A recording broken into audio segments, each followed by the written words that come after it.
¿Qué más? Hola, Bessie, ¿cómo va todo? Me encanta tenerlos por acá y a todos los Bessies que nos están escuchando. Muy contenta de estar aquí en Hola Bessie hoy. La invitación es a eso, a que seamos ciudadanos activos. Está en Santiago y allá lo saludo. Un abrazo de antemano y gracias por aceptar la invitación, Eduardo. Hola Diana, un abrazo. Feliz de estar acá y compartir contigo algunas palabras en torno a la innovación pública. Hola Bessie.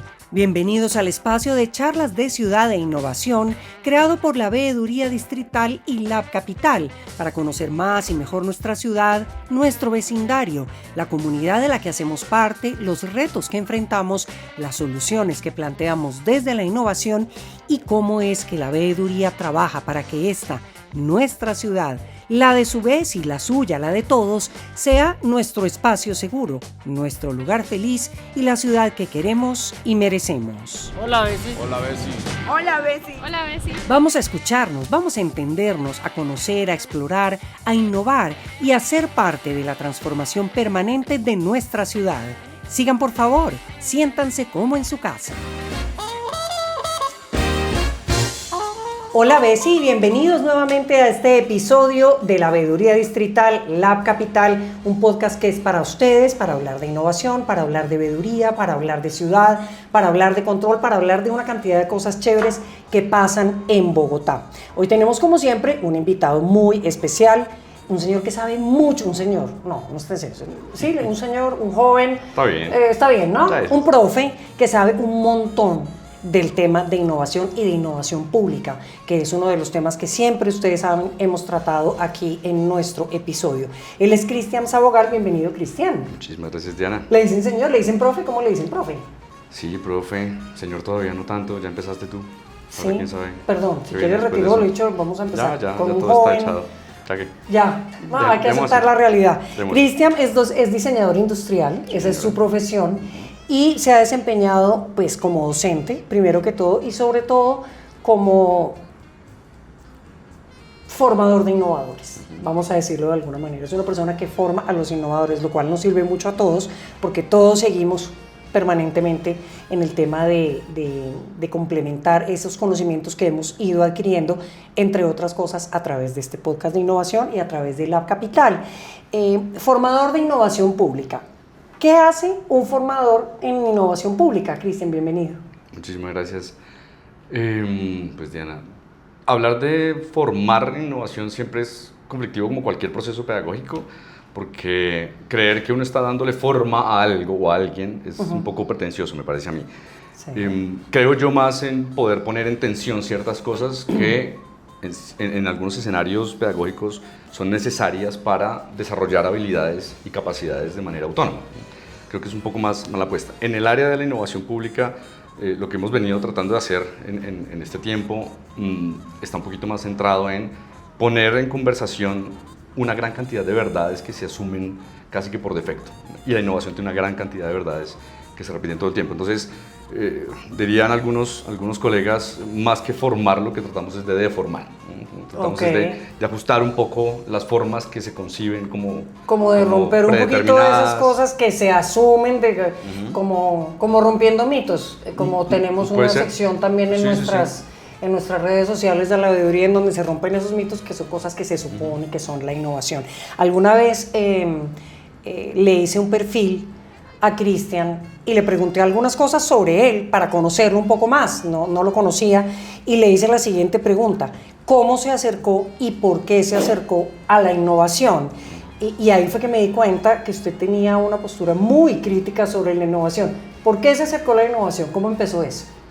Yo no sé si eso ha sido como un instinto o por qué ha pasado, pero me terminé acercando a la innovación por sospecha. ¿Qué sospechaba? Me produce sospecha, me produce extrañeza, me llama mucho la atención los grandes consensos sociales que parecieran generar una suerte de dictámenes, ¿no? Nos dicen más o menos cómo debemos operar. Dígame uno, que usted hubiera hecho. Yo soy un poquito alérgico al coaching, la motivación, por ejemplo, en este momento. El coaching, eso es súper popular. Es súper popular. De hecho, paradójicamente, el coaching y la innovación han tenido muchísimo. Hay muchos coaches de innovación. Eso a mí me resulta un poco problemático. Creer entonces, por definición, en que uno tiene que estar motivado para la vida cuando hay un sistema socioeconómico que tiene tantos problemas, a mí me genera mucha sospecha. Entonces, ese es uno de los casos. que además me ha interesado mucho. El coaching ha sido una materia de estudio desde afuera, no para practicarlo, sino muy revisando sus prácticas y sus formas de hacer y sus creencias sustanciales. Y en ese sentido, pues la innovación tiene algo parecido. En los talleres que usted ha dictado, varios de ellos con la Capital y que son súper importantes, las personas llegan a aprender de innovación y lo primero que encuentran es unos tableritos donde hay 3 preguntas, ¿no? Si me equivoco, me corrige. No, 3 preguntas. La primera pregunta es, ¿usted se considera una persona innovadora? O sea, antes de entrar, de saludar al profesor, de que le den el tintico y todo, es ya el primerazo. ¿Usted se considera una persona innovadora? Y tiene otras 2. O sea, esto a palo seco, cuando la gente llega a madrugada y ve esta pregunta y eso genera como una inquietud. Esta es una. ¿Cuáles son las otras 2? ¿Se considera innovador? ¿Se considera innovador? ¿Usted considera que ser innovador es una obligación o se siente obligado a ser innovador o innovadora? Sí. Y la tercera, las 2 primeras son preguntas de sí, ¿no? Que de hecho diseñamos con Contradatos, con Mateo Moreno, que estuvo acá hablando contigo, y con claro, María la gente de Contradatos estuvo con nosotros. Con ellos 2 estuvimos diseñando estas preguntas y la tercera pregunta es una pregunta abierta y esa pregunta está relacionada con si una persona no es innovadora, entonces ¿qué viene siendo? ¿Cómo llamamos a eso que queda por fuera de la categoría que aparece como un dictamen? Así comienza el taller. Después se desarrolla el taller y la pregunta que le hago a usted que los conduce y que los craneó es ¿qué busca descubrir de las personas que van a ese taller con esas preguntas? ¿Qué busca que las personas digan o expresen sin obligación sobre innovación? Los ejercicios, claro, estos son unos carteles que como de pronto mencionó Mateo en la entrevista que tuviste con él, hay una relación como en tiempo real, la gente va respondiendo, ¿cierto? Entonces, a medida que uno va llegando, uno va poniendo los stickers de su respuesta en el sí y en el no, y entonces en ese sentido la cosa va generando una tensión entre la persona que va llegando y las respuestas que ya estaban. Claro. Lo que nos interesa es empezar a generar prácticas situadas, es decir, reconocer desde dónde estoy yo parada y en función de ese lugar, cómo me enfrento al tema central, ¿no? Cuando aparecen estos grandes discursos o estos grandes temas, una de las cuestiones que uno pasa por alto es cómo se relaciona con, ¿no? Nosotros consumimos innovación, ¿no? El término innovación casi que tiene una categoría moral, casi que es bueno ser innovador, ¿no? Y en ese sentido, uno de los ejemplos que yo pongo es muy difícil que un diseñador o una diseñadora, por ejemplo, ponga en su hoja de vida que es un diseñador y no es innovador. De hecho, si escribiera, se puede sobreentender, de hecho eso es también fuerte, que se asume por defecto que la persona sabe. Pues yo sí creo. Que es innovación, ¿cierto? Pero la relación entre, por ejemplo, la práctica del diseño y la innovación es de subordinación. El diseño no puede responderle a la innovación. El diseño casi que tiene que ser un instrumento que le funciona a ese discurso más grande que es la innovación. Entonces, en ese sentido, cuando las personas llegan y esa primera pregunta es ¿usted se considera innovador? Primero nos permite romper el hielo y tener algunas conversaciones sencillas, pero después cuando hablamos de si es una obligación ya empezamos a hablar de la relación política que existe entre los individuos y la manera en la que la innovación opera. Y en general la gente se siente obligada a innovar. O sea, yo entiendo que hay como un trend, como dicen los jóvenes ahora, una tendencia a innovar y todo el mundo quiere innovar y bueno, pues ojalá que todo el mundo pudiera innovar y supiera hacerlo para beneficio de todos los demás. Pero sí, la gente se siente como obligada o la gente ya lo está empezando a hacer por gusto. O cómo funciona hoy en día. Claro, y aparece, el dispositivo nos sirve para tener unas conversaciones que a mi juicio son muy, muy interesantes.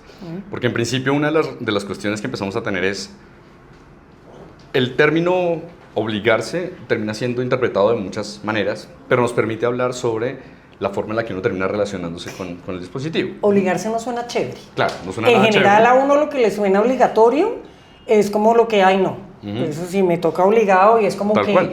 Y el ser humano es así, como lo que es obligado es lo que menos le gusta, en cambio lo que es prohibido es más chévere. No me van a regañar por lo que acabo de decir, pero es un poquito sí, ¿no? Sí, generalmente, entonces, digamos, la condición humana, ¿verdad? Pero si ya la gente dice que es que en mi entidad hay una cosa de innovación, entonces me toca ir al taller de Cristian y Diana hablando ahí, ¿no? Sí.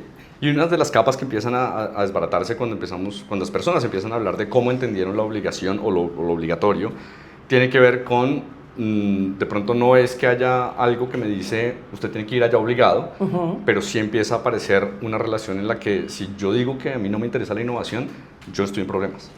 O sea, Eso uno no mismo puede se decir. da cuenta Entonces uno de que mismo tiene que termina- estar ahí. Exacto. Y Y, que- y se que- concibe la obligación como una suerte de necesidad, también puede ser una capa de necesidad. Yo necesito ser o manifestar al menos que me interesa la innovación o que soy innovador o innovadora para poder tener valor social. Entonces es una suerte de paradoja porque la innovación se trata de generar valor, pero si yo renuncio a mi categoría de persona innovadora, yo pierdo valor en la sociedad. Ok. Y eso tiene algunas preguntas. Hay autores que empiezan a hablar de la relación entre las personas mantenedoras y las personas innovadoras. Las personas mantenedoras son las que hacen que el sistema funcione. Todos, y Que todos hay un tenemos una gran montón, capa. y todos Es una tenemos gran un rol en mayoría. eso, si no, Es no una gran funcionaría. mayoría, ¿cierto? Una gran mayoría. Pero no cuentan con un valor extra, porque las damos un poco O sea, por es como sentadas. plano. Es como planas, parte Sí, del hay que hacer paisaje. lo que hay que hacer. No lo reconocemos, ¿cierto? Y nos concentramos en estas personas que se supone que sí tienen ese valor, ¿no? Estos dispositivos entonces nos permiten conversar y poner en tensión cuáles son las capas de la obligatoriedad que se empiezan a dar detrás incluso de los cursos, ¿no? Atención Bogotá, si haces control social, participas en veedurías o vigilas la gestión pública, la Veeduría Distrital tiene un anuncio para ti. Puedes postularte al reconocimiento al Control Social 2026 entre el 14 de julio y el 21 de agosto en veeduriadistrital.gov.co. Veeduría Distrital, le damos poder a la voz ciudadana. Me quedó sonando eso de que usted es como alérgico al coaching y la innovación y el coaching no siempre van de la mano. Bueno, si ha habido algo que es trend, es el tema de coaching, ¿no? Yo no digo que sea bueno o que sea malo, pero claramente fue una tendencia o es una tendencia. ¿Por qué? Porque chocan, porque no le gusta tanto el coaching. Hay mucha, voy a decirlo con todo respeto, hay mucha carreta ahí alrededor del tema, hay mucha habladera de carreta no tan bien fundada que de pronto nos pone a pensar en cosas que no tienen tanto fondo. Yo creo que son construcciones narrativas que operan y hacen que la gente le encuentre sentido a algo en la vida, ¿cierto? Y desde esa perspectiva, pues le facilita a la gente la vida. Bueno, cuando uno tiene fe en algo, entonces uno cree eso porque eso va con lo que uno cree. Exacto, entonces Pienso se yo, alinea ¿verdad? y pues vivimos momentos en los que socialmente no nos sentimos reconocidos, no nos sentimos en un lugar fuerte, entonces aparece esto que está relacionado, por los autores que a mí me interesan, un poco con la manera en la que el sistema económico nos está determinando que si yo no soy capaz de hacerlo todo por mí mismo y salir adelante solo, como si realmente eso existiera, ¿no? Porque es un absurdo creer que uno sale solo adelante en cualquier escenario, o sea, somos el único mamífero que no es capaz de sobrevivir si no tiene gente que lo ayude, ¿cierto? Si no tiene más mamíferos que lo ayuden. Hay otros que a las 3 horitas ya están caminando ahí medio chuequitos. Nosotros no. Nosotros somos unos tarados como hasta los 3 años, 4 años, y de ahí para adelante todavía le falta un reguero, ¿cierto? Entonces, cuando aparece el coaching en clave de esta lógica de motivación, más allá de si el conocimiento que están reproduciendo es o no habladuría, el problema es la manera en la que se está articulando un sistema socioeconómico que tiene una gran cantidad de problemas y que los obvia por completo, no los toca, ¿no? Y ahí es en donde a mí me produce alergia, porque para mí, si nosotros en tanto innovadores queremos generar cambio en la sociedad, que es una relación que se establece, lo primero que nos debería interesar es poder tratar de dar diagnósticos lo más complejos alrededor de los problemas que tenemos como sociedad para poder ahí sí ofrecer valor dentro de ese instante. Yo alguna vez le oí decir a usted, no sé, creo que fue en el mismo perfil que escribí sobre usted, que al final del día el problema no necesariamente se soluciona del todo, porque uno dice, en innovación se dice mucho que hay que enamorarse del problema, que la innovación permite buscar otras rutas, otras maneras de ver el problema para encontrarle solución, y no necesariamente siempre hay una solución definitiva, ¿no? Tal vez eso también puede ser parte de su postura crítica, no hay una solución definitiva a algo, sino cómo yo miro el problema, es más o menos así. Sí, la mayoría de abordajes en innovación reconocen esas limitaciones, ¿no? Que digamos que hasta ahí hay algo de sensatez por ese lado, ¿no? Aunque decimos sí, vamos a hablar de innovación, esto lo más probable es que no lleguemos a resolver las cosas en plenitud, ¿verdad? De hecho, la relación entre innovación y solución es problemática porque la innovación no solamente está enfocada en solucionar, sino sobre todo en generar valor. Y también en el proceso, entiendo, ¿no? Claro. O sea, que no es solamente la solución definitiva, la solución innovadora, sino todo el proceso de estudiar y comprender el problema para llegar a una solución o por lo menos a una mejora de la situación que se esté presentando. Claro. Pero entonces la concentración excesiva en la idea de que hay que generar valor nos ha desplazado también de uno de los problemas fundamentales que incluso la academia está sufriendo ahorita un poco esa crisis, y es que uno de sus propósitos tiene que ser la generación de conocimiento más allá de la generación de valor. Sí. Nosotros deberíamos poder entender mejor las cosas, pero estamos muy concentrados en cómo generamos valor sobre las cosas. Entonces, esa generación de valor, que además dentro del modelo económico en el que estamos es usualmente como transaccional en términos económicos, está opacando formas en que la innovación podría estar dándonos más información para entender en qué contextos estamos parados. Cristian, en ese sentido de la academia a la que usted hace referencia y el sector público y la innovación en lo público, que es lo que específicamente hace la capital de la veeduría, ¿cómo es esa conexión en este momento, diría usted? ¿Cómo es? ¿Qué tan buena? ¿Qué tanto se puede mejorar? ¿Y qué tanto el mismo sector público está abierto hoy en día a la posibilidad de que entre la innovación para resolver una cantidad de problemas que al final, o para ayudar en los procesos que al final van a beneficiar a los vecinos, a los ciudadanos que nos están viendo y nos están escuchando? Eso tiene otras capas. Lo que yo empiezo a sentir desde el tiempo reciente que he estado trabajando en lo público es que hay una disposición. Sí hay. Hay una disposición y ahí pues tenemos apertura de varios laboratorios. En el caso de Bogotá hay escenarios en donde se está hablando de innovación. En donde yo siento que la relación podría ser mucho más provechosa, interesante y fluida, está en que, por un lado, la manera en la que la academia se ha acercado a lo que dentro de la academia también llamamos la vida real, ¿no? Porque para mí eso es una suerte de paradoja, ¿no? Porque hablarle al estudiante de cuando usted salga a la vida real, no, acá estamos en la realidad también. El asunto es que esta es la realidad del conocimiento, de la generación de conocimiento. Académica. Allá estamos en la realidad Pero esa del trabajo, es una realidad. ¿cierto? Sí. Son capas de la realidad. Dentro de esa relación, la universidad se ha volcado mucho más a ver cómo llenar los vacíos laborales, ¿no? Entonces se concentró en la generación de formación para el trabajo en lugar de generar el conocimiento que se requiere para el desarrollo del país o el desarrollo de una sociedad. Claro. Y en ese sentido, la forma en la que podríamos alimentar nosotros desde la academia lo público empieza a quedarse corta porque nos concentramos mucho más en darle profesionales que cumplan tareas. Que van a ser de pronto mantenedores después. Que podrían ser mantenedores y que estaría buenísimo siempre y cuando nosotros como sociedad pues hubiéramos construido unas tensiones más complejas desde el conocimiento que se está generando en la academia. Esos puentes son casi inexistentes y a mi juicio es bastante lamentable. Pero en términos de la disposición, el relato social del valor de la innovación misma hace que haya muchos escenarios en donde se esté buscando innovación, lo cual también tiene que ser cogido con pinzas.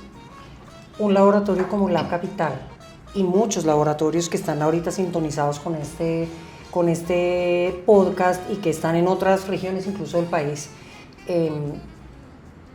¿cómo hace para ser más efectivo? ¿Cuál es esa característica de un laboratorio de innovación, nosotros o cualquiera, para ser más efectivo, para que su trabajo se sienta más, para que el sector público entienda también ese valor? Hay disposición, como usted me dice, pero para que realmente tenga un peso dentro de lo público y para que el mismo sector y el sistema lo reconozcan como tal. Siendo además, Lab Capital de un organismo de control, que es la veeduría distrital, que esa es una figura muy interesante que genera inquietud, pero al mismo tiempo pues tiene un gran valor. Es difícil lanzarse a hacer una apreciación, o sea, como un diagnóstico, una Claro, apuesta claro. tan general, pero yo creo que una clave sería bajarle el afán a la sed de innovación. Es decir, una de las cosas que yo he venido encontrando en este tiempo es un poco la manera en la que el afán por dar resultados de innovación hace que los diagnósticos no sean lo suficientemente agudos. Entonces, ahorita su merced hablaba de esta relación del enamorarse del problema. A mí ese me conflictó un poquito. A mí me gusta más habitar el conflicto. Y yo siento que somos renuentes a evitar el conflicto y el coaching también tiene culpa de eso. Entonces, porque nos quiere mover del conflicto, nos quiere sacar de ahí. Yo creo que cuando aprendemos a evitar el conflicto y el conflicto está relacionado con la generación de conocimiento, las maneras en las que identificamos cómo debemos abordar un problema se vuelven mucho más eficientes, mucho más eficaces. Entonces, en ese sentido, más allá de llamarnos innovadores por llamarnos innovadores, yo creo que la tarea ahorita consiste en poder ser lo más sensatos a la hora de sopesar los problemas, no afanarnos y hacer los procesos con el juicio que tenemos que hacer. Es mejor conseguir unos procesos bien hechos, sólidos, sensatos, calmados, que una gran cantidad de masa de innovación y una inercia de innovación que yo creo que se acerca mucho más pues a las lógicas dominantes de una sociedad que no ha entendido realmente de qué se trata este oficio. Bueno, pues aquí me podría quedar yo como no sé cuánto tiempo, pero ya me están haciendo caras acá, no mentiras. Podemos hacer muchos episodios, contamos gracias a Dios con la colaboración de Cristian en Lab Capital, y hay muchas cosas interesantes sobre innovación para seguir conversando. Me encanta que haya estado con nosotros acá, y se queda uno con un montón de preguntas, ¿no? Y con ganas de ir a todos sus cursos y todo. Acuérdense que nosotros en las redes sociales de la Veeduría les estamos contando permanentemente cuando hay cursos de innovación, cómo se inscriben, y hay varios niveles. Entonces, si usted no tiene ni idea de nada, vaya, porque es muy chévere. Si usted ya está en un nivel más avanzado, en cambio, vaya también porque es más chévere. O sea, realmente es mucho lo que se aprende, y no solamente es para el sector público. Realmente el tema de innovación y de evitar los problemas es una cosa que tal vez uno no se da cuenta de primerazo, pero le sirven a uno para la vida cotidiana y para la vida diaria, y eso es muy valioso. Ahora, si usted es funcionario del distrito, sí no se los puede perder ni de fundas, de verdad, se lo digo con conocimiento de causa. Ahí está Cristian, ahí estoy yo, ahí están todas las personas de la Veeduría y de Lab Capital, y los vamos a estar acompañando en estos procesos porque realmente vale la pena, y es un esfuerzo que se está haciendo y que se debe seguir haciendo en el distrito, y ojalá en todas partes donde nos estén escuchando, en todos los distritos, en todas las regiones que se pueda hacer. Cristian, finalmente una pregunta antes de irme, ya sé, no me hagan más caras, ya me voy a ir. Cristian, ¿dónde nació? Yo soy bogotano. Bogotano. Entonces, dígame un buen plan para hacer, yo sé que hay muchos, pero dígame el plan para hacer en Bogotá, que usted diga el planzazo. Es que yo quiero creerle también a lo público en ese sentido. Para mí, Rock al Parque es uno de los eventos más fantásticos que puede existir. Me peleo, de hecho, con los festivales privados. Creo en el derecho a poder escuchar música de manera gratuita, y Bogotá ha tenido una ganancia brutal en ese lado. Y una de las cosas en las que sí deberíamos ser capaces de innovar como ciudad es en la de garantizar esos terceros lugares que se están extinguiendo, porque todo termina siendo capturado por lugares donde yo puedo comprar cosas. Entonces, lugares en donde yo pueda ir a vivir experiencias, y que no es ni mi casa ni mi trabajo, sino los terceros lugares, que es como los denominan. Yo creo que eso es una apuesta muy grande, y para mí Rock al Parque es uno de los ejemplos. Y pues los festivales al parque en general. Ahí tenemos un buen tema para otro episodio de Hola Besi. Esos, como me dijeron, los lugares. ¿Los terceros lugares? Terceros lugares. Bueno, ahí tomemos nota, porque me parece que puede ser un tema chévere, y pues ahí nos vamos a rockear un día de estos, ¿no? Por supuesto, ya ahorita, además 30 años de Rock al Parque, esto va a estar bellísimo. Tremendo, eso está tremendo. Se da como bellísimo. Para horas de podcast. Bellísimo. Cristian, gracias. No. Este es también su podcast. Cuando quiera hablar de innovación y de todos los temas de ciudad, está en su casa. Fantástico. Y a ustedes, muchísimas gracias por vernos, por oírnos. Acuérdense, este y todos los demás episodios se suben a todas sus plataformas favoritas de podcast los días martes. Gracias a todos los veces por estar con nosotros. Hasta la próxima. Chao, chao. Nos encontramos en el próximo episodio de Hola Besi. Recuerden, cada martes hay uno nuevo, y lo pueden oír cuando quieran y en la plataforma que más les guste. Gracias a DC Radio, la emisora virtual del distrito, por acogernos, y a ustedes por escucharnos. Hasta la próxima. Chao, Besi, que vuelva. Chao, Besi. Hasta luego, Besis. Saludos.